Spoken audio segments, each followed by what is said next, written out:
sabili ila ma hajara ilaihi rawahu Bukhari wa Muslim. Jadi hadis yang pertama dalam kitab Arba'in Nawawi ini adalah tentang sesungguhnya amal sesuatu itu tergantung pada niat. Hadis ini diriwayatkan dari Khalifah Umar bin Khattab radhiyallahu taala anhu, khalifah yang kedua setelah Khalifah Sayyidina Abu Bakar. Beliau mendengarkan langsung dari Rasulullah SAW. Maka beliau mengatakan, sami'tu Rasulullah SAW. Mendengar langsung dari siapa? Dari Rasulullah SAW. Kata Rasulullah, yaqul innamal a'malu binniyat. Sesungguhnya segala sesuatu itu tergantung dari niat. Wa innama likulli imri'in ma nawa. Kemudian setiap dari seseorang itu mendapatkan apa yang dia niatkan. Jadi contohnya kita datang ke sini, apa niat kita? Niat kita untuk belajar, niat kita untuk mengaji bareng, niat kita untuk silaturahmi, niat kita ingin menjaga ukhuwah, memakmurkan masjid, pengen masjid ini rame, pengen masjid ini, pengen mendapatkan keberkahan. Maka niat-niat kita itu akan dicatat oleh para malaikat, akan dicatat dan dilaporkan kepada Allah Subhanahu wa taala, dan setiap kita mendapatkan apa yang diniatkan. Bahkan tadi kemuliaan ilmu, niatnya dunia, tapi karena berada di majelis ilmu dirubah menjadi niat akhirat ibadahnya. Itu mulianya ilmu. Kemudian kita melakukan suatu pekerjaan. Apa niat kita? Niat kita karena Allah Subhanahu wa taala, maka kita mendapatkan ibadah. Maka dikatakan suatu amal, suatu adab yang tadinya biasa itu bisa berubah menjadi ibadah. Contohnya minum air. Belum dibuka aja. Iya. Contohnya minum air. Bismillahirrahmanirrahim.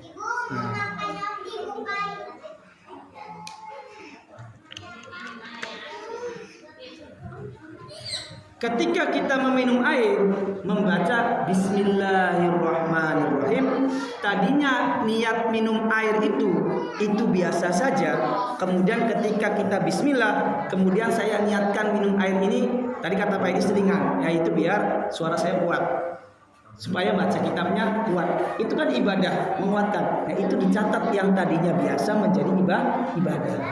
Karena niat kita dengan membaca Bismillahirrahmanirrahim. Kita mandi, jebar jebur. Yang penting jebar jebur. Ya sudah, yang penting badan yang tadinya panas menjadi segar, kotor menjadi bersih, sudah selesai.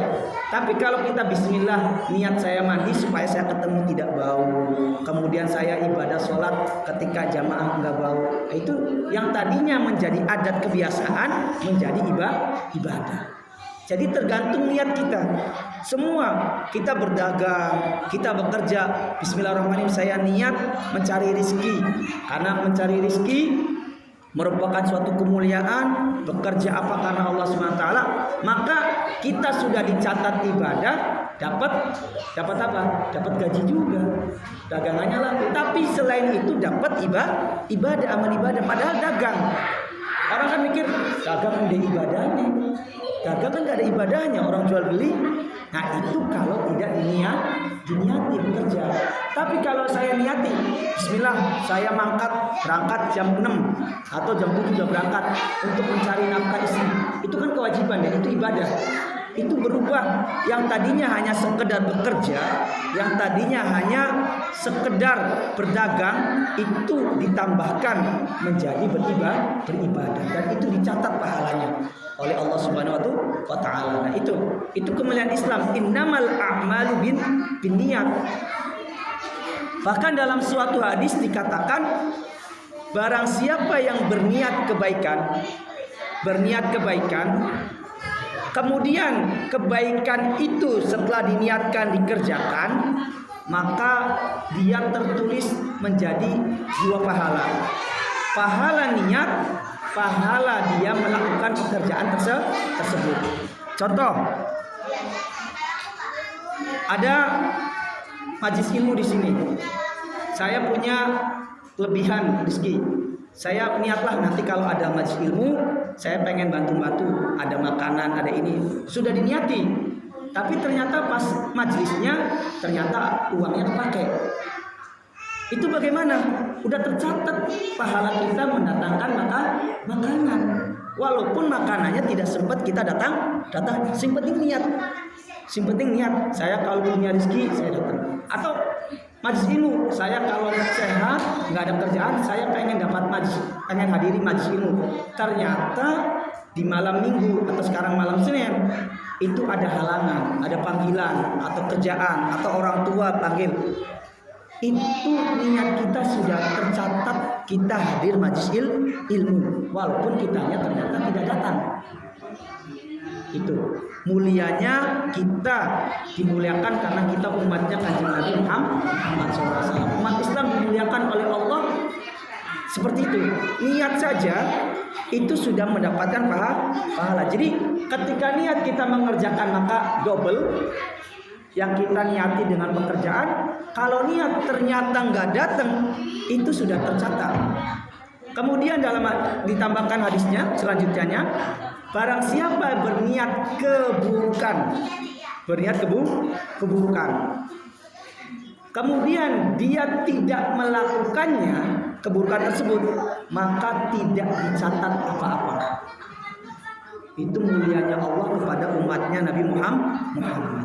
Contohnya, ya naudzubillah kita ada punya niat jahat. Saya datang pengen mecahin kacanya rumah Pak Edi misalkan, pengen saya pecahin, niat aja, mengkel di dalam hati. Ini Pak Edi ini saya datang nggak disapa, nggak dikasih minum misalnya, wah besok saya lempar lah rumahnya. Itu niat karena emosi sementara. Ternyata besoknya udah adem, nggak jadi. Nah itu tidak dicatat sama Allah Subhanahu wa Ta'ala, tidak dicatat sama malaikat. Jadi kemuliaan umat Nabi Muhammad kalau niat baik kemudian dikerjakan mendapatkan double, kalau tidak dikerjakan tetap dicatat menjadi pahala. Jadi apa yang harus kita lakukan? Niat semua. Niat yang baik. Saya niat kalau punya rezeki banyak saya pengen ngebantu ini, yang penting diniati. Saya kalau niat punya rezeki pengen haji, pengen umroh, niat dahulu. Siapa tahu Allah ijabahkan. Kalau tidak dijabahkan, dengan niat itu kita sudah tercatat secara pahala, sudah berangkat umroh, sudah berangkat haji. Ada tetangga, ada keluarga kesusahan, wah saya pengen bantu, niat dulu. Sing penting niat tipit, sing penting niat dingin, sing penting kita punya niat, saya pengen bantu. Ternyata saya pun kesusahan, tapi karena sudah niat, ditulis oleh Allah SWT, fulan iki ana niatan pengen bantu saudara, itu dapat pahala. Tetapi kalau kita niat keburukan tadi, ketika kita tidak mengerjakan, insya Allah tidak dicatat. Itu memang dalam hadis seperti jadi tidak dicatat keburukan. Itu kemuliaan umat Nabi Muhammad. Jadi innamal a'malu binniyat, sesungguhnya setiap amal pekerjaan itu tergantung niatnya. Wa innama likulli imri'in ma nawa, dan setiap orang itu mendapatkan apa yang dia niatkan. Bahkan dalam Imam Hasan radhiyallahu anhu, cucunya Kanjeng Nabi mengatakan, wa innama yu'ton nasu ala qadri niyatihim. Setiap orang itu diberikan oleh Allah Subhanahu wa Ta'ala tergantung niatnya. Jadi kita niat pengen punya rumah, kita niat pengen selesaikan semua rumah ini, pengen selesai KPR-nya semuanya, niat. Siapa tahu Allah SWT dengan niat kita yang ikhlas, kita pengen membahagiakan keluarga, itu dicatat dari amal pahala, kemudian Allah wujudkan. Yang penting niat dahulu. Jadi awali setiap pekerjaan kita, apa yang kita lakukan itu dengan niat yang baik. Kalau kita niat yang baik, karena dalam suatu hadis, ana inda dhanni abdi bih, kata Gusti Allah. Saya itu tergantung zonnya. Zon itu apa? Pengiraan hamba saya. Makanya dikatakan, kenapa sih kita harus doa-doa, sudah berdoa nggak dijawab sama Gusti Allah? Karena kita nggak yakin, masih ragu. Maka dalam hadis dikatakan, ud'ullah wa antum muqinuna bil ijabah. Doa kepada Allah dan kita yakin bahwa Allah itu mengijabahi. Jadi kita niat ijabah, ya Allah semoga ini diniati dulu diijabah. Kemudian banyak faktor yang menjadikan doa itu tidak diijabah. Karena apa? Kitanya kurang yakin, nggak yakin. Mana mungkin saya bisa seperti ini, mana mungkin saya bisa. Karena kurang yakin, ya Allah sesuai dengan keyakinan hambanya. Kalau yakin kita bisa, kalau yakin kita akan mendapatkan ini dengan keyakinan tersebut, maka kita akan mendapatkannya. Tetapi saya udah yakin Pak Ustaz, yakin bener sebagai, tapi lo tetap belum bisa, belum dapat. Nah itu gimana? Allah Subhanahu Wa Taala itu tahu mana yang terbaik buat kita. Kayak sama anak umur 1 tahun makan ayam itu, atau belum 1 tahun, kayak Syafiq itu makan ayam itu enak nggak? Ayam itu enak kan, ayam crispy, boleh nggak kita makanin? Syafiq yang belum 1 tahun nggak bisa. Karena apa? Belum cukup, ususnya belum sampai. Kalau belum terijabah, kata Allah, kalau kamu dikasih sekarang, kamu ini belum mampu, nanti di waktu yang setelahnya. Tetapi kitanya harus tetap yakin. Kalau kita tetap yakin, nanti di waktu yang menurut Allah itu terbaik, setiap doa dan niat kita itu akan terwujud. Kemudian, faman kanat hijratu ilallahi wa rasulih. Barang siapa yang hijrahnya itu karena Allah dan Rasulnya, fa hijratuhu ilallahi wa rasul. Maka hijrahnya karena Allah dan Rasul mendapatkan pahala. Ini dulu hadisnya berkenaan dengan ketika hijrah. Ketika para sahabat hijrah dari Mekah ke Madinah, itu ada salah satu seseorang itu hijrah dari Mekah ke Madinah itu karena suka sama satu orang wanita. Aslinya nggak mau hijrah ke Madinah, tapi karena yang disukai itu pindah ke Madinah, dia itu pindah ke Madinah karena apa? Pengen kawin, pengen nikah. Jadi tujuannya bukan karena Allah Subhanahu Wa Taala. Nah, kalau kita terapkan dalam kehidupan kita, contoh kita pindah, kita kan semuanya insya Allah orang rantau ya, mungkin orang tersebut tapi tidak semuanya orang kejadian, ya kan? Ya, orang muhajirin berarti kita ini, muhajirin dari tempat kita ke sini. Nah, kita ini pindah ke Arjuna, niatnya apa? Saya pindah ke Arjuna, niatnya saya pengen punya rumah, membahagiakan keluarga, kemudian kesini silaturahmi dengan kawan-kawan. Dulu pernah waktu menjelaskan bahwa kita ini diciptakan bersuku-suku, bangsa-bangsa, tujuannya adalah untuk silaturahmi, saling mengenal. Tujuannya ingin mengenal. Hadir di masjid, contoh aja hadir di masjid ini tujuannya apa? Untuk silaturahmi. Nah itu maka mendapatkan. Tapi kalau pindah ke Arjuna karena ada wanita yang saya incer, pindah ke Arjuna, maka hanya mendapatkan apa? Mendapatkan niatnya itu saja. Maka dilanjutkan, faman kana hijratu lidunya yusibah. Hijrahnya tujuannya karena duniawi, pengen dapat, awi muraatin yang kiwa, karena perempuan yang ingin dinikahi, fa hijratu ila ma hajar ilaihi. Hijrahnya tergantung dari dia niatkan. Maka caranya gimana? Agar dapat dua, pindah ke suatu tempat karena ada yang kita senangi. Tapi ini bapak-bapak udah nikah semuanya kan? Yang belum nikah siapa ini? Pindah ke Arjuna kenapa loh? Tujuan. Kalau kita niat yang saya karena Allah dan saya karena ada yang kita inginkan, maka bisa dapat dua. Nah, itu bedanya nih niat. Jadi niat dagang sekalian mencari nafkah karena Allah Subhanahu Wa Taala, menafkahi istri, maka dapat pahala ibadah, dapat juga untung dari sama bekerja, belajar. Jangan hanya belajar, misalkan saya belajar apa supaya dikatakan orang pinter, ya udah dapat kepinterannya aja. Tapi saya belajar supaya saya mengetahui tentang ibadah, mengetahui tentang muamalah karena Allah SWT. Ia dapat pahalanya dari belajar ilmu, ia nanti dapat ranking, jadi berprestasi dan yang lainnya. Jadi diniatkan karena Allah Subhanahu wa Ta'ala. Maka inti dari hadis ini adalah bahwa mulailah kita dari sekarang tajdidun niyah, perbaiki niat. Kita kesini untuk apa? Kita melakukan ini untuk apa? Niatkan semuanya karena Allah Subhanahu wa Ta'ala. Walaupun hal sepele, nyapu sholat, ngambilin air, ngambilin makanan. Saya pengen makanan supaya Ustaz bisa makan, gitu. Supaya ada kekuatannya, padahal sih selesai nggak bakal makan, nggak mungkin makan. Tapi yang nganterin dapat pahalanya karena membantu orang yang berbicara, orang yang mengaji supaya ada kekuatan. Ketika datangkan air yang tadinya hanya biasa menjadi pahala, datangkan air gitu. Bukakan ini dapat pahala walaupun cuman bukakan tutup apa? Tutup botol, karena akhirnya saya nggak kesusahan, kan enak langsung buka. Itu dapat pahala, Bu, Bapak, dapat pahala sesuai dengan hadis, dan ini tuntunan dari Rasulullah SAW.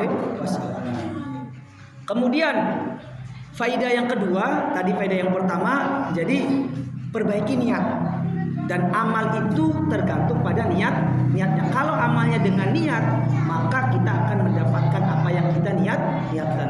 Yang kedua, niat itulah yang membedakan tadi kebiasaan dengan ibadah. Tadinya sesuatu kebiasaan itu bisa menjadi ibadah. Yang tadinya biasa menjadi ibadah dengan niat. Kemudian kerjakan sesuatu tadi karena Allah, niat yang baik, kemudian sandarkan niat itu karena Allah Subhanahu wa Ta'ala. Walaupun urusannya itu urusan duniawi, masang teror misalkan, padahal kan urusan duniawi misalkan, atau main bola, niatkan saya pengen main bola karena supaya sehat. Karena kalau sehat, saya bisa beribadah, bisa mencari rezeki. Itu tadinya yang tadinya main bola, yang ada bisa menjadi ibadah. Saya masak, habis ini masak-masak misalkan. Saya masak-masak apa? Untuk menyenangi orang, untuk masak buat suami, biar suaminya kerjanya semangat, ya rezekinya. Tadinya yang hanya masak supaya suaminya kenyang, itu ia kenyang, ia ibadah. Tuh. Jadi kalau masak ngasih garam tuh ya niat karena lillah supaya masakannya berasin, suaminya semangat. Kalau kebanyakan pun tetap jadi pahala, walaupun asin ternyata masakannya, tapi sudah pahala. Nah, itu karena apa? Karena niat. Kemudian tadi kita harus husnudzon kepada Allah Subhanahu wa Ta'ala. Jadi husnudzon, kalau bukan sekar contoh berdoa belum diijabah, bisa jadi Allah lebih tahu mana yang terbaik buat saya. Bisa jadi bukan sekarang, karena bisa jadi kalau saya sekarang mendapatkan itu, sayanya belum siap dikasih amanah oleh Allah Subhanahu wa Ta'ala. Maka bisa jadi di suatu yang saat. Saya pribadi, Ibu, ini ada saksinya, ada istri saya di sini. Saya setelah menikah itu, qadarullah, setelah menikah ternyata hamil kita tidak ketahuan. Bukan saya yang hamil, maksudnya istri saya. Itu ternyata kita nggak tahu, sudah 2 bulan dan keguguran. Kemudian kita kembali lagi ke Mesir, dan kita sampai 2 tahun belum punya anak. Kita serahkan kepada Allah mana yang terbaik. Ternyata benar, ketika kita punya anak, maksudnya istri saya hamil, itu S2 saya sudah selesai. Jadi kan gampang jadinya saya untuk sambil nyambil bekerja, karena kan sudah selesai. Jadi ternyata Allah memberikan waktu itu ketika ini loh, kamu lebih gampang. Kalau kamu tadi punya anak atau hamil, sedangkan kamu masih studi, bisa jadi terbengkalai dan bisa jadi tidak selesai. Karena apa? Kita merasakan semuanya. Kalau istrinya hamil, kerja semuanya kan, mempersiapkan untuk lahiran, mikir setahun puyeng dasar, puyeng gimana ini. Tapi ketika kita dikasih luang sama Allah SWT, tadinya selesai, sekarang nyambi, bisa mengumpulkan untuk kelahiran anak. Ternyata banyak hikmah yang Allah berikan kepada kita, dan kitanya tidak tahu, ya Bang. Maka kita yakin bahwa husnudzon, insya Allah ada hikmah terbaik. Kenapa kita tidak mendapatkan sekarang? Pada suatu saatnya. Ternyata di dunia juga nggak dapat husnudzon. Doa-doa kita tidak dijabah di dunia, tetapi bisa menyelamatkan kita dan ijabah nanti di akhirat, dan kita dimasukkan ke surga. Itu banyak. Maka kita harus husnudzon sama Gusti Allah. Ya Allah, kalau memang semua doa saya itu belum diijabah di dunia, semoga diijabah sama Engkau nanti di akhirat, yang bisa menyelamatkan saya, bisa menyelamatkan korban saya, bisa menyelamatkan orang-orang yang saya sayangi, yang saya cintai. Nah, niatnya harus baik. Kalau diijabah di dunia, alhamdulillah.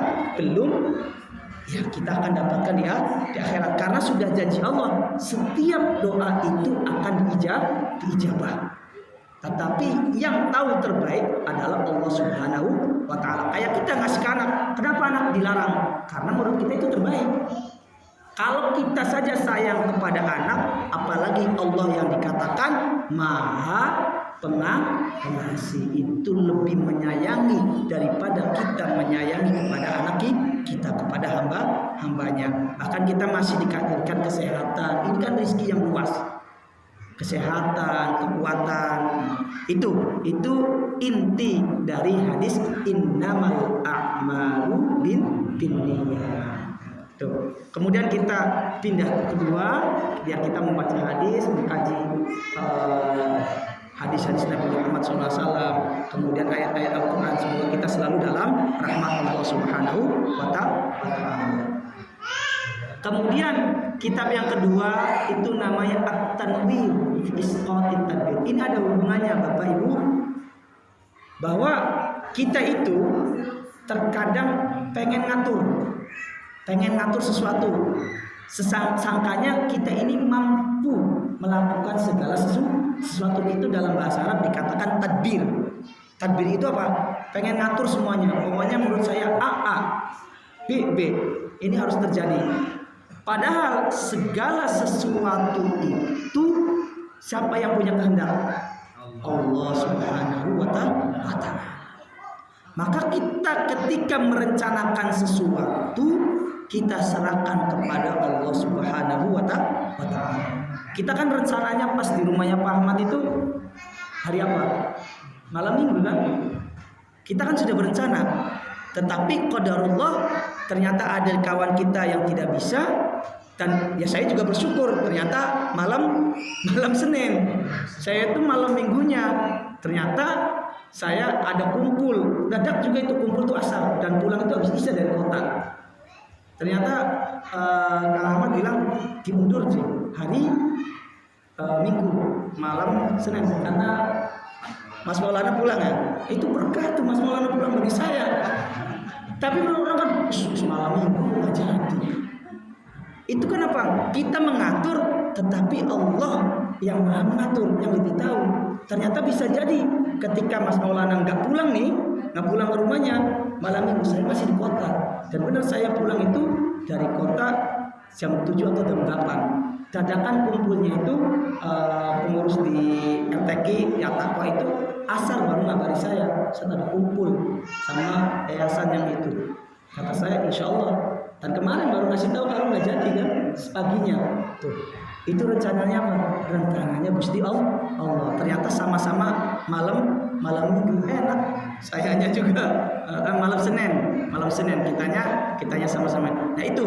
Jadi kita berencana, tapi rencana itu kasihkan kepada Allah. Jadi Allah yang tahu terbaik.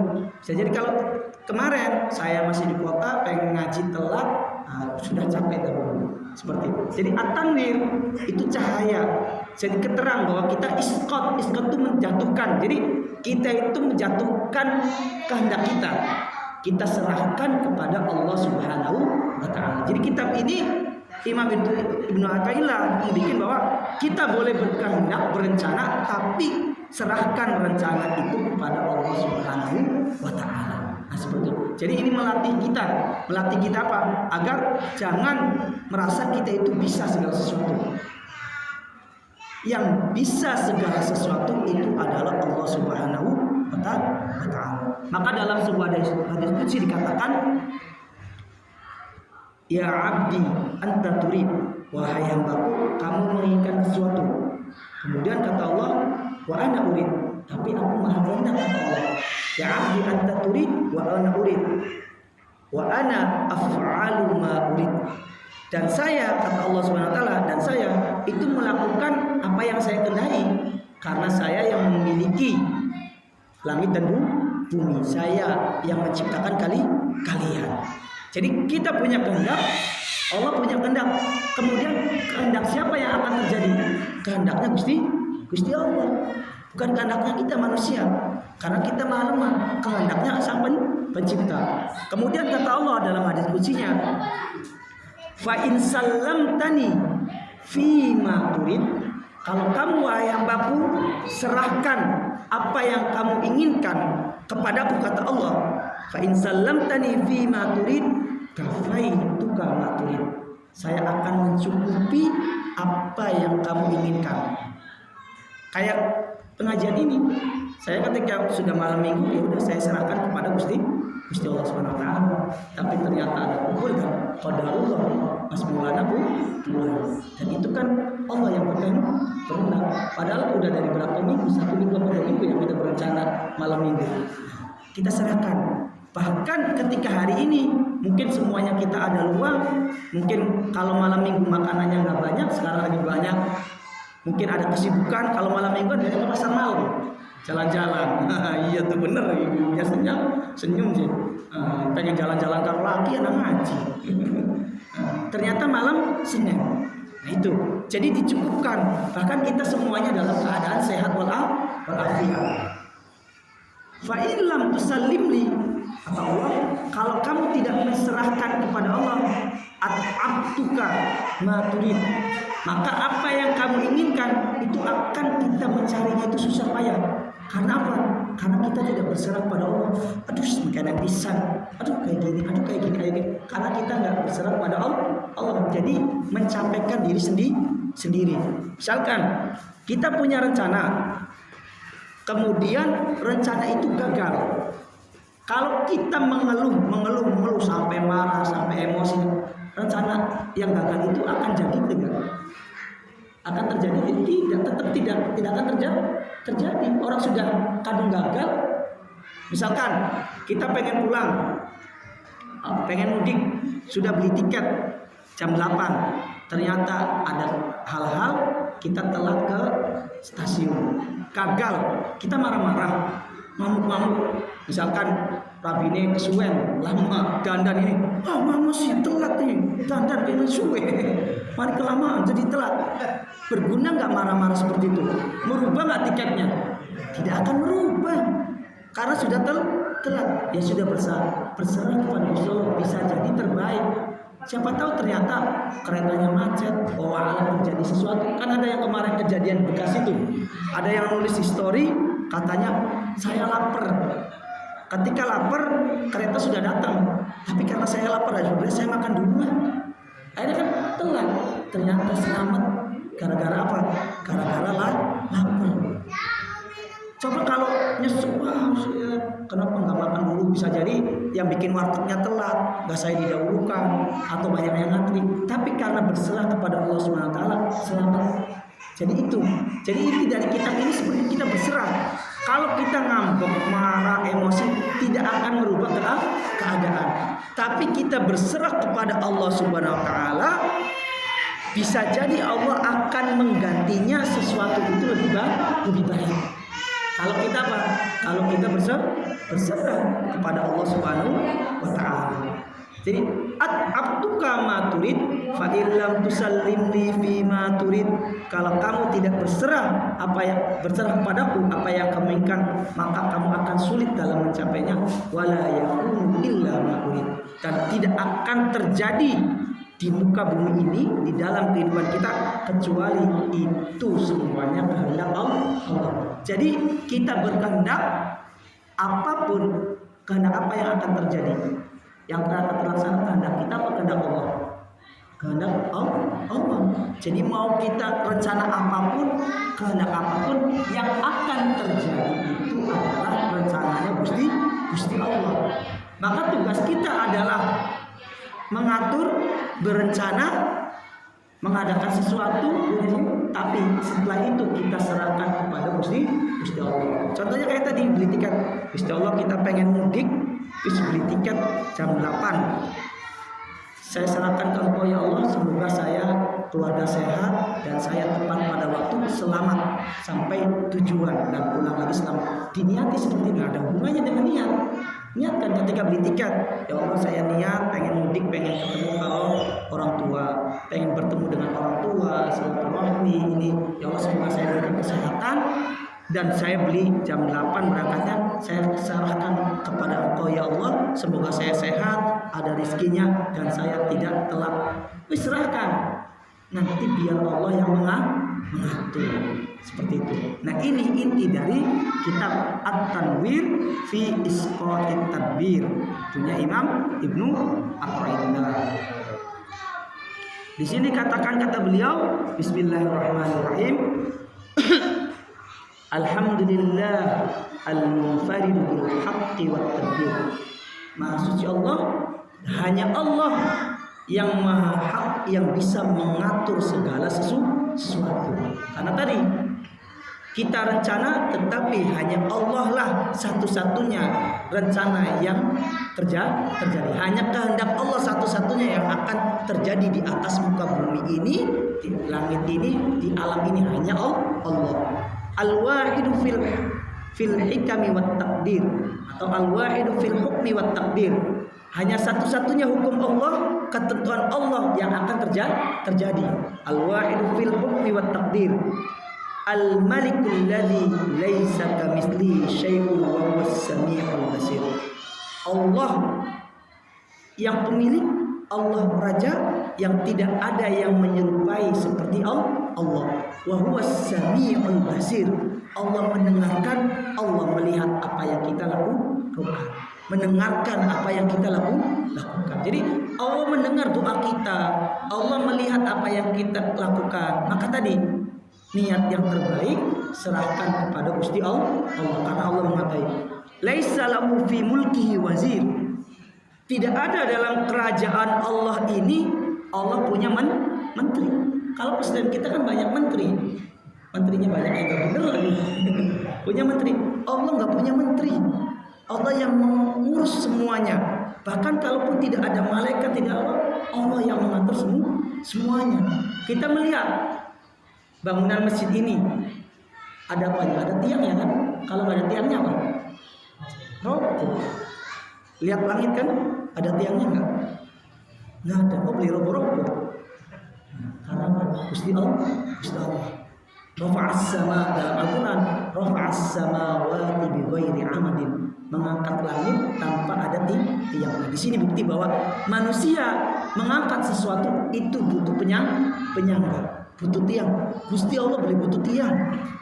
Kalau manusia pengen sesuatu itu perlu banyak perantara, banyak pos-posnya, banyak harus ini. Jadi stasiunnya tuh banyak, pengen ketemu direktur ada A, ada sekretaris, ada ini. Gusti Allah perantara langsung, tidak butuh perantara, langsung kita meminta kepada Allah SWT. Perantara hanya untuk mempercepat, sama seperti manusia. Tapi Allah perantara, tidak perantara, tetap langsung. Tapi kalau presiden gak bisa, direktur harus lewat siapa? Sekretaris. Nggak lewat sekretaris nggak bisa. Anak minta uang ke bapak, ibu minta uang ke bapak, misalnya langsung ke bapak, seneni, duit baik. Tapi kan ke ibu dulu, ada. Atau lewat perantara yang lain, nah, seperti itu. Tapi Gusti Allah perantara, tanpa perantara itu langsung kepada Gusti Allah, seperti itu. Jadi Allah tidak mempunyai apa? Tidak mempunyai menteri-menteri. Allah yang mengatur semuanya, langit, bumi, matahari, Itu kan tidak butuh orang yang menggerakkan. Kalau lampu ini kan butuh ada yang lain.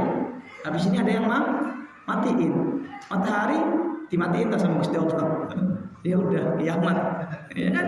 Allah tidak butuh. Allah yang mengatur semua, diperintah oleh Allah Subhanahu wa taala. Jadi semuanya perintah. Malaikat juga bukan wazirnya Allah. Itu sama hamba seperti kita yang diperintah oleh Allah Subhanahu wa taala untuk apa? Untuk bertugas mencatat, memberikan rizki. Itu bukan wazir. Jangan dikatakan kan ada Pak Ustaz. Itu malaikat kan menterinya Gusti Allah. Cari siapa?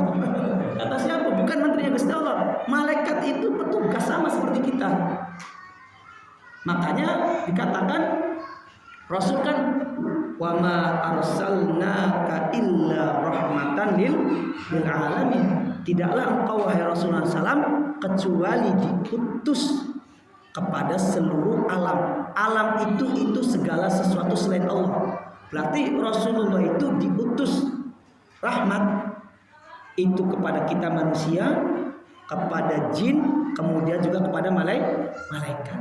Tetapi yang dikasih untuk beribadah, tanggung jawab itu hanya dua, yaitu manusia dengan jin. Maka jin sama seperti kita, ada balasan, tapi malaikat tidak ada. Malaikat ya wis satu, taat aja. Kemudian mulia mana malaikat dengan manusia? Mulia manusia. Karena manusia imannya itu naik turun. Ketika naik maka dia bisa melebihi malaikat.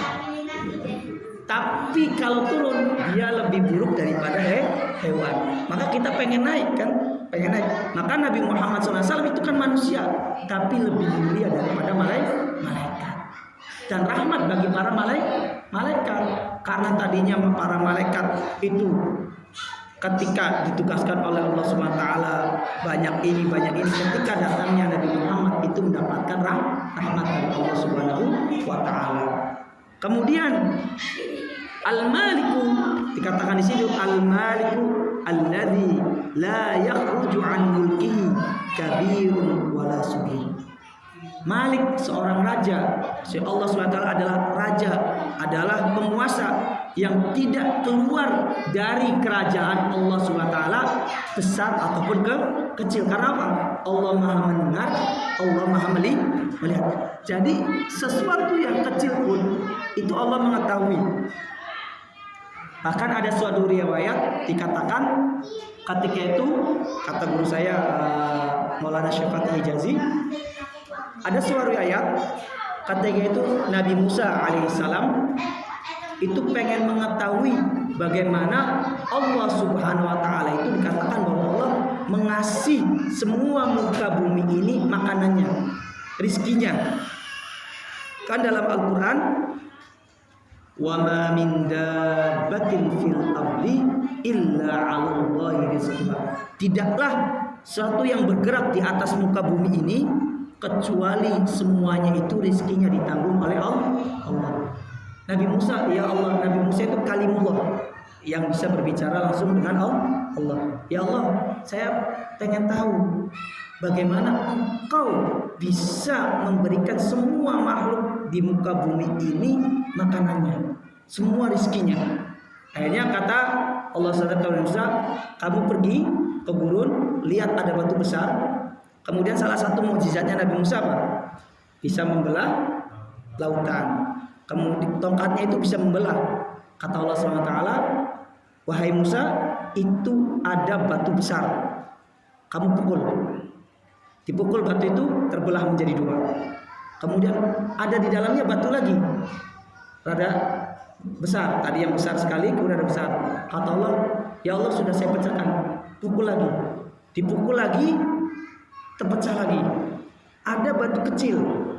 Kemudian ada batu kecil. Buka lagi, maksudnya pukul lagi. Dipukul lagi, terbelah lagi. Kamu lihat ada apa?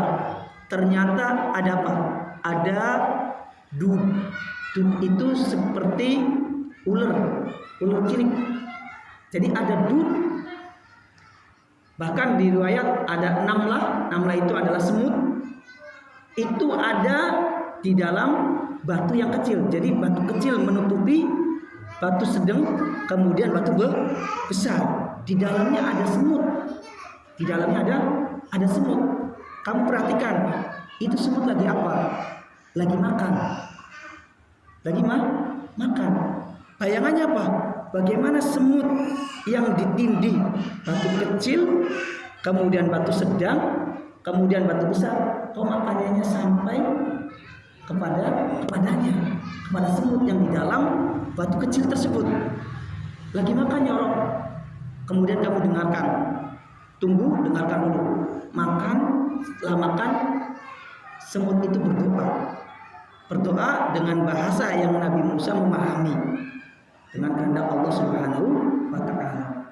Kemudian semut itu berdoa, "Ya Rabb, terima kasih telah rizki yang Engkau berikan kepadaku dan Engkau mengetahui di mana tempatku berada."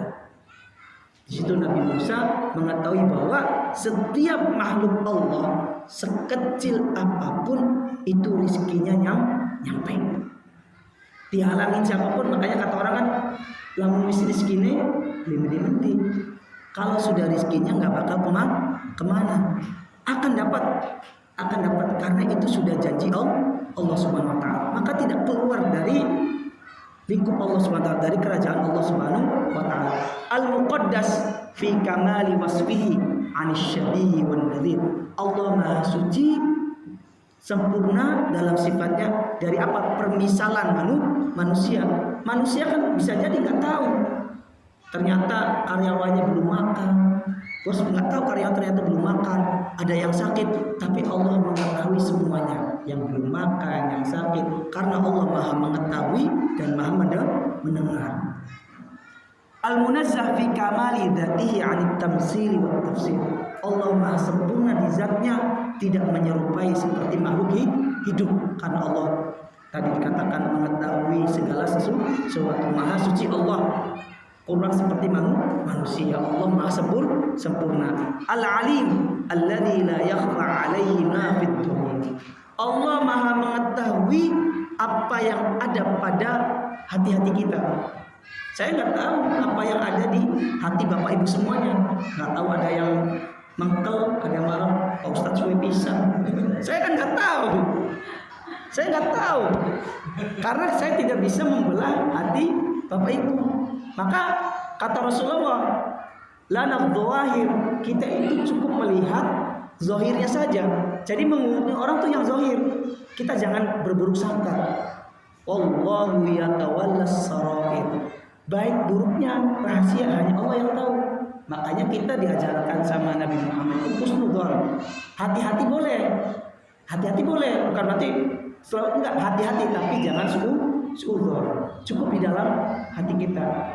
Jadi kita hati-hati boleh, tetapi tidak boleh suudzon, berburuk sangka. Saya kan nggak tahu, yang di sini Bapak Ibu masih semangat semuanya, tapi kan nggak tahu di hatinya suudzon. Itu saya nggak tahu, tapi Allah yang mengetahui. Tapi insya Allah itu nggak terjadi. Maka kata Allah dalam Al-Quran, ala ya'lamu man khalaqa wa huwal latiful khabir. Allah mengetahui setiap makhluk yang diciptakan, dan Allah Maha Lembut khabir, mengetahui yang kecil. Jadi apa yang ada dalam hati kita, apa yang tersembunyi, itu mengetahui.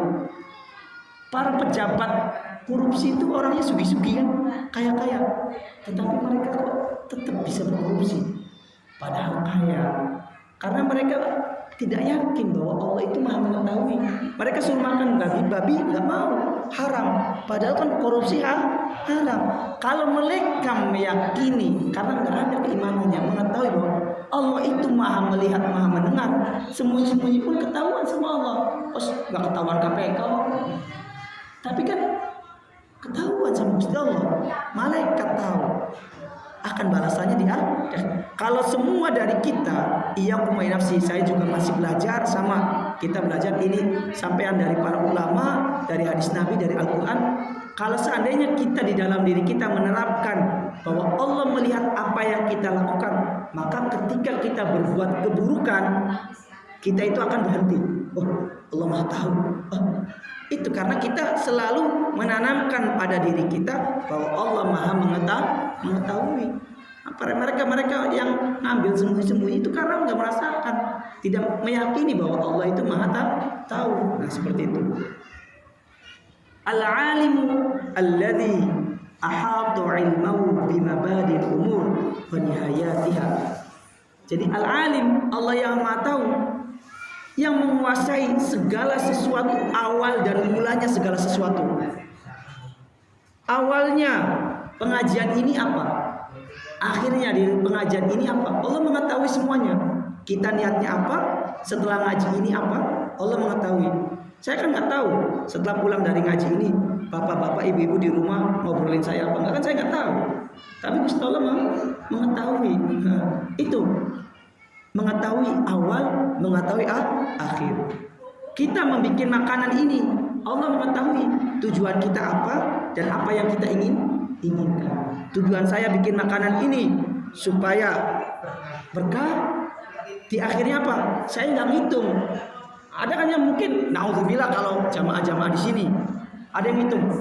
Wingi kita gawe pisang, sekian lah dikirimi.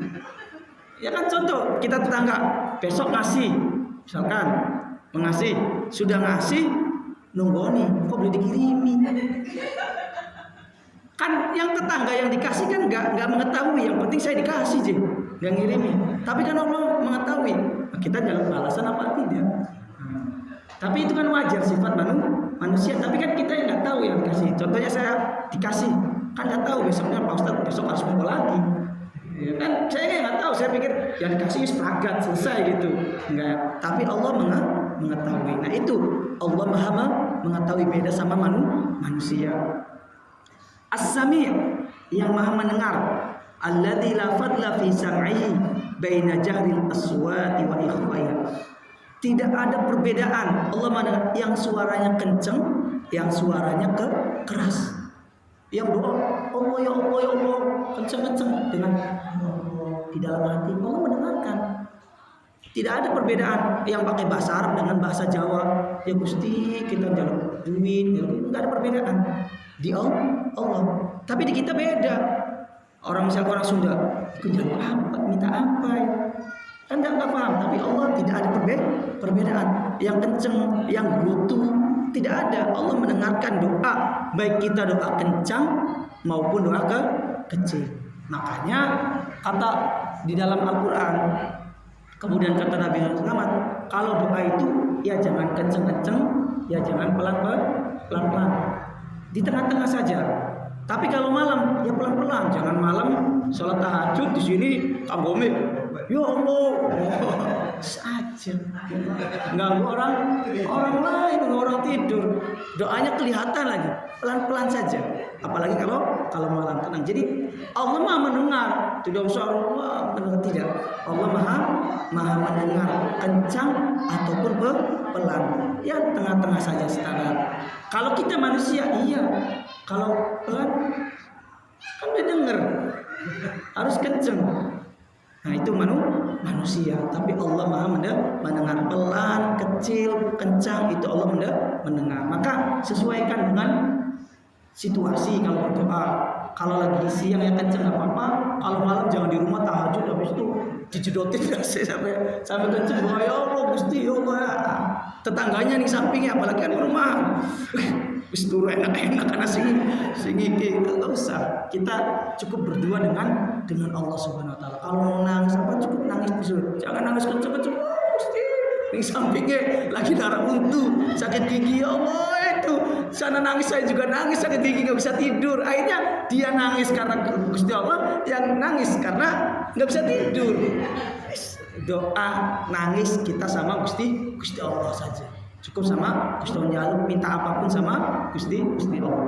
Ar-Razzaq yang Maha memberi rezeki, wa wal mun'im 'alal khaliqati bi isali awqati. Jadi Allah yang memberikan rezeki dan memberikan rezeki itu sampai pada tempatnya.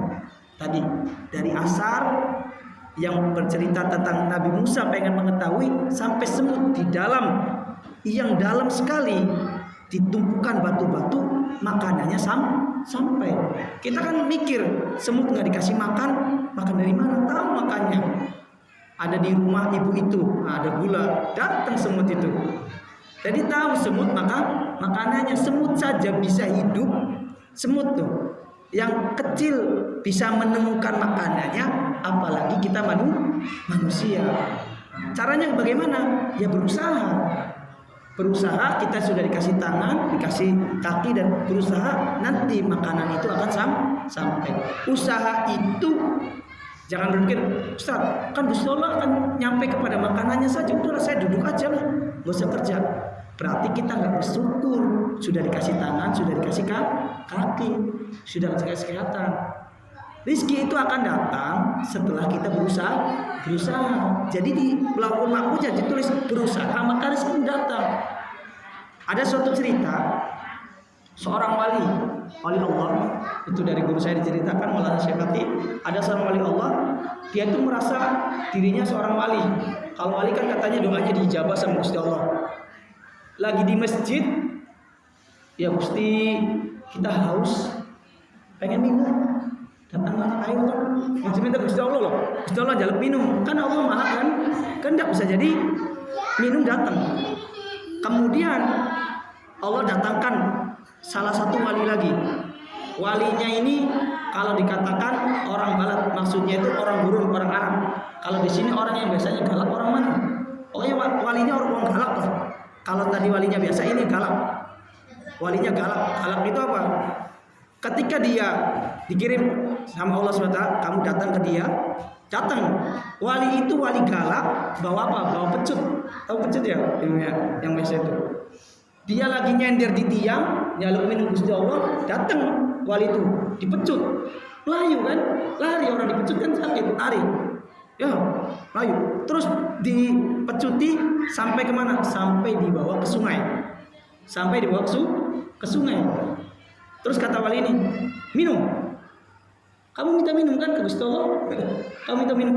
Udah dikasih tangan, dikasih kaki, gak bersyukur. Saya dikirim untuk nyuruh kamu untuk berusaha. Enak nyender di masjid. Gusti, kita pengen minum. Datangkan minuman dong.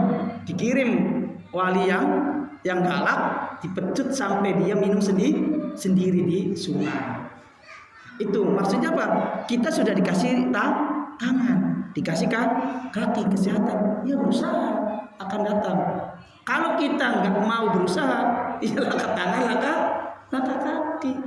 Kita tangan kesehatan, nah itu kita ada tangan maka berusaha. Kata Allah Subhanahu Wa Taala, wa inna sa'yahu wa anna lil insani ma sa'a wa an laisa lil insani illa ma sa'a. Tidaklah bagi manusia itu kecuali usaha. Wa anna sa'yahu sawfa. Usahanya akan dilihat. Oh, dia semangat, rezeki banyak. Karena ditulis di Lauhul Mahfuz seperti ini. Kalau dia semangat, rezekinya segini. Kalau dia nggak semangat, rezekinya segini. Udah tercatat detail. Jadi tergantung bagaimana kita semangat atau tidak. Itu Al-Qayyum wa huwal mutakaffilu biha fi jami'i halati. Allah Maha yang mencukupi segalanya. Al-Qayyum yang berdiri, maksudnya apa? Allah itu qayyum sama. Mutakaffil, dikatakan mukafil apa?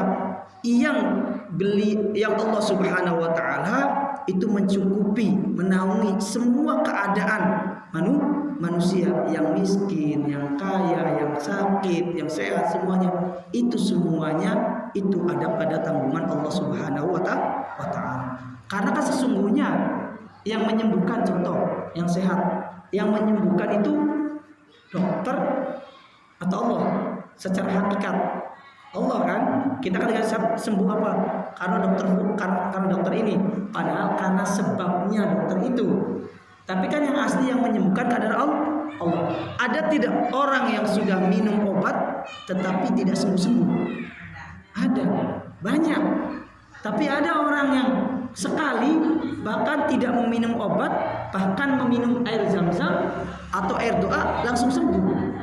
Berarti yang menyembuhkan itu secara hakikatnya adalah Allah. Tetapi obat, air zam-zam, air doa itu hanya wasilah, perantara. Tapi yakin yang menyembuhkan adalah Allah. Dengan obat, dengan tidak. Tapi kita sebagai manusia harus mengambil perantara itu. Kan kita ingat hijrahnya Nabi dari Makkah ke Madinah. Nabi Isra Mi'raj naik buruk kan langsung. Nah, kenapa Allah hijrah Nabi ke Mekah ke Madinah nggak langsung aja? Kayak naik buruk. Tapi ke gunung naik unta, kenapa? Mengajarkan Nabi saja yang sudah dijamin itu mengajarkan kepada kita bahwa kita ini harus mengambil perantara usaha, mengajarkan. Jadi ada sesuatu yang tanpa usaha, ada sesuatu yang dengan usaha.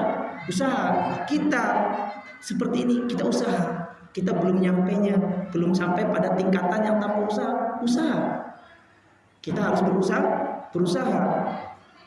Dengan segala kemampuan kita berusaha untuk mendapatkan apa yang kita inginkan. Allah akan memberi jawaban. Kalau Allah mampu, Nabi tidak usah berjalan sampai dicari sampai kafir Quraisy. Bisa aja langsung Nabi ke Madinah. Tapi Nabi mengajarkan pada umatnya, wahai umatku, saya itu berusaha, maka kalian juga berusaha. Kemudian serahkan kepada Allah Subhanahu wa ta'ala. Jadi kalau sakit apapun, usaha minum obat dengan keyakinan bahwa ya Gusti, kita minum obat ini, kita usaha supaya penyakit kita sembuh. Gusti Allah sembuhkan saya. Ke dokter usaha, jangan sampai, karena memang manusia hanya ditakdirkan untuk berusaha dan Allah yang akan berkehendak segalanya. Al-wahibu wa walladhi manna 'alan nufus biwujudi hayatiha. Al-wahib, pemberi yang memberikan kepada jiwa-jiwa kita biwujudi hayatiha. Kita kan hidup. Di dalam diri kita ini ada jasad, ada rohani hidup. Jasad makanannya apa? Makanan jasad. Rohani kita makanannya apa? Ibadah, mengaji. Kalau kita misalkan makan, apakah hati ketika gelisah tenang? Enggak, cuman kenyang. Tetapi ibadah, kemudian mengaji, kemudian melakukan kebaikan, itu hati terasa tenang yang tidak didapatkan dari makanan. Kemudian terakhir al-qadir wa huwal mu'idu laha ba'da wujudi wafatih. Allah Maha Kehendak yang akan membangkitkan lagi orang setelah meninggal, nanti dibangkitkan kembali. Atau yang tadinya tidak ada menjadi gumpalan darah, menjadi daging, kemudian menjadi anak keluar. Itu kan maut, hayat, kematian, kemudian atau Adam tidak ada menjadi wujud, kemudian mati tidak ada menjadi wujud. Yang sulit itu adalah membuat sesuatu dari yang tidak ada, dan itu hanya mampu dilakukan oleh Allah Subhanahu wa ta'ala. Jadi kan ada mengatakan, bagaimana tuh bisa dibangkitkan lagi? Kalau menciptakannya saja sudah bisa, apalagi membangkitkan lebih mudah, karena sudah ada bentuknya. Ini yang terakhir, al-hasib wa huwal mujazilaha yauma qudumiha alaihi bihasanatiha wa sayyiatiha. Al-hasib yang maha menghitung, nanti yang akan menghitung kita di hari kiamat dengan kebaikan dan keburukan kita. Maka di dunia ini banyaklah melakukan kebaikan. Maka dimulai dari sekarang kita semuanya, iyyakum wa nafsi, saya menasihati diri saya sendiri dan semuanya, dari sekarang lakukan sesuatu dengan niat yang baik. Lakukan sesuatu dengan niat yang baik agar pahala kita itu semakin berat. Fa subhanahu min ilahin manna 'alal ibadi bil jud qabla wujud. Maha suci Allah yang memberikan kepada hambanya kemuliaan, memberikan kepada hambanya segala sesuatu sebelum hamba itu diwujudkan. Kan ketika kita 4 bulan itu sudah ditulis umur kita, rezeki kita, bahagia atau tidak, termasuk ahli jannah atau tidak, itu sudah ditentukan oleh Allah Subhanahu wa ta'ala. Wa qama lahum bi arzaqihim ma qilta halaitihim min iqrarin wa juhud. Kemudian Allah memberikan rizki semua makhluk hidup, entah mereka yang ketika dilahirkan menjadi orang yang beriman atau yang dilahirkan menjadi orang yang tidak beriman. Orang kafir rizkinya tetap dikasih sama Allah Subhanahu wa ta'ala. Jadi Allah memberikan rizki di dunia kepada orang yang beriman dan kepada yang tidak beriman. Tapi di akhirat hanya kepada orang-orang yang beriman. Jadi alhamdulillah kita termasuk dari orang-orang yang beriman. Jadi semuanya umat Nabi Muhammad. Jadi kita ini umat Nabi Muhammad, orang-orang yang beriman itu juga umat Nabi Muhammad. Umat Nabi Muhammad itu kan tadi katakan Nabi Muhammad diutus kepada seluruh alam sampai hari kiamat. Maka semua ini adalah umat Nabi Muhammad. Tetapi umat Nabi Muhammad itu dibagi dua. Ummatul ijabah, umat yang sudah menjawab seruan Nabi Muhammad. Nah, kita alhamdulillah sudah menjawab seruan Nabi Muhammad menjadi orang-orang Islam. Ada ummatul dakwah, umat yang masih terus kita dakwah. Maka dakwah Islam kan tidak terputus sampai mereka masuk menjadi Islam. Wa amadda kulla mawjudin biwujudi atayna. Tadi Allah memberikan setiap wujud di muka bumi ini dengan pemberiannya. Wa hafidha wujudahu wa hafidha wujuduhu wujudal alami bi imdadi baqai. Alam ini tetap ada. Langit ini tidak jatuh karena apa? Karena ada wujudnya Allah Subhanahu wa ta'ala. Wa dhara bi hikmatihi fi ardih, atau wa dhara bi hikmatihi fi ardih. Jadi hikmah Allah muncul di muka bumi. Hikmahnya ini kenapa? Banyak hikmah-hikmah yang kita temukan di dalam kehidupan kita di atas muka bumi ini. Kenapa tidak sekarang? Akhirnya kita alhamdulillah untuk saya hari ini. Coba kemarin. Itu kan hikmah di muka bumi Allah. Siapa yang memberikan hikmah? Yang berikan Allah Subhanahu wa ta'ala. Kenapa kita seperti ini? Kenapa seperti ini? Wa biqadrihi fis samai, dan dengan kudrah Allah di langit Allah Subhanahu wa ta'ala. Asyhadu an la ilaha illallah wahdahu la syarikalah syahadat 'abdin mufawwidun liqadai. Kita bersyahadat kemudian menyerahkan segala sesuatu kepada Allah. Mustaslimun lahu fi hukmihi wa imdai. Kita terserah Allah Subhanahu wa taala hukumnya bagaimana. Pokoknya serahkan semua kehidupan kita di dunia ini kepada Allah Subhanahu wa taala. Wa asyhadu anna sayyidana Muhammadan abduhu wa rasuluh al-mufaddalu ala jami' anbiyal makhsus bi jazili fadli wa ta'i. Nabi Muhammad itu adalah nabi yang diberikan karunia kemuliaan yang tidak diberikan kepada umat-umat yang lain atau kepada nabi-nabi yang lain. Ibu bapak, umat-umat atau nabi terdahulu, umatnya itu kalau melakukan kejahatan di malam hari di dalam rumah yang tidak diketahui, maka di pagi hari itu di atas rumahnya atau di temboknya itu tertulis fulan semalam melakukan ini. Itu umat terdahulu. Tapi umat Nabi Muhammad seperti kita jadi jelaskan bahwa ketika melakukan kejahatan atau melakukan keburukan itu selama tidak nampak sama Allah ditutupi. Ketika kita bertobat diampuni. Itu keutamaan umatnya Nabi Muhammad. Kita utama kenapa? Karena Nabi kita Nabi yang utama. Jadi keutamaan kita, kemuliaan kita karena kita mengikuti Nabi yang paling mulia. Alhamdulillah kita menjadi umat Nabi Muhammad. Al-Fatihul Khatim wa laysa dzalika li siwa asy-syafi kulli ibadi hina yajma'ul haq li fasli qada'i. Nanti Nabi Muhammad yang akan mensyafaati kita di hari kiamat. Semoga kita diridhoi menjadi umat Nabi Muhammad dan nanti kita di akhirat diberikan syafaat. Sallallahu alaihi wasallam wa ala sayyidil anbiya'i. Salawat dan salam kepada para nabi-nabi wa ala alihi wa sahbihi al-mustaqim alaihi, kepada para keluarganya, sahabatnya, dan kita yang selalu berpegang kepada ajaran Nabi Muhammad wasallama tasliman katsira. Allahu a'lam bishawab. Ada yang ditanyakan? Apa langsung berdoa? Sudah ini ya. Pas sejam. Pas sejam. Benar kan? Pas sejam. Alhamdulillah, wallahu a'lam bishawab. Mari kita sama-sama berdoa.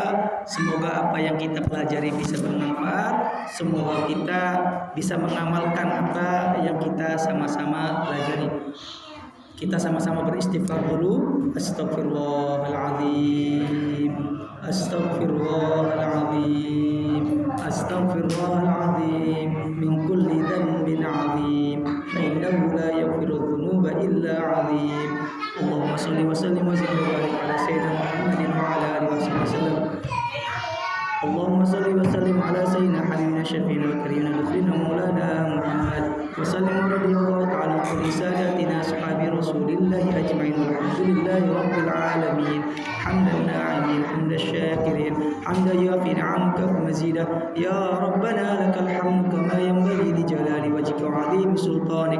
Allahumma shalli ala sayyidina Muhammadin al-fatih lima ughliq wal khatim ma sabaq nasiril haqqi bil haqqi wal hadi ila siratikal mustaqim wa ala alihi haqqa qadrihi wa miqdarihi al-'azim. Allahumma ighfir lana dhunubana wa kaffir 'anna sayyi'atina wa tawaffana ma'al abrar. Allahumma anfa'na bima 'allamtana wa 'allimna ma yanfa'una. Allahumma zidna 'ilman, Allahumma arzuqna taqwa, Allahumma zidna 'afiyah. Allahumma inna nas'aluka salamatan fid din wa 'afiyatan fil jasad wa ziyadatan fil ilmi wa barakatan fil rizqi wa taubatan qabla al maut wa rahmatan 'inda al maut wa maghfiratan ba'da al maut.